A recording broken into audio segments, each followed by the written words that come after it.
आकाशवाणी आमदार निवासातील कॅन्टीनमध्ये काल रात्री मोठा राडा झाला होता। आमदार संजय गायकवाड यांनी कॅन्टीन कर्मचाऱ्याला मारहाण केल्याची धक्कादायक घटना घडली।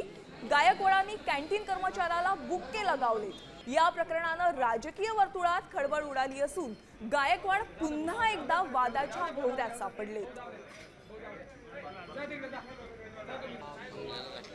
काल रात्रीला मी 9:30-10 दरम्यान जी माझी जेवणाची वेळ आहे, मी वरण भात आणि काही चपाती खालून मागितली पार्सल।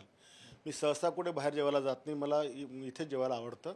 आणि मग त्याने पाठवल्यानंतर मी वरण भात जेवायला घेतला आणि पहिल्या घासामध्येच मला खूप खराब वाटलं। मी दुसरा घास घेतला तर मला वॉमिटिंग झाली आणि मग मी त्या पॉलिथिनमध्ये जे वरण होतं मी त्याचा स्मेल घेतला। तो इतका घाणेरडा होता की ते निकृष्ट दर्जाचं आणि ते एक विषारी जेवण त्या ठिकाणी मला पाहायला मिळालं। इतकी मुजोरी या लोकांची की जर कोणी तक्रार केली तर काय ऐकत पण नाही। ह्यापूर्वी सुद्धा मी अधिकाऱ्यांना तक्रारी दिल्यात। इतकं विषारी जेवण हे लोकांना देता, हे आमच्या आरोग्याशी खेळतात।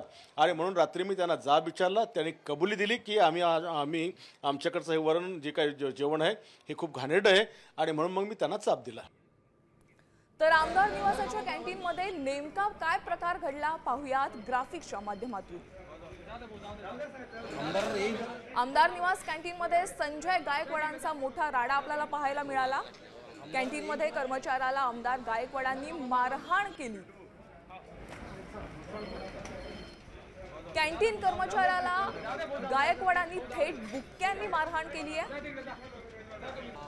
निकृष्ट जेवण दिल्याचा आमदार संजय गायकवाडांनी आरोप केला।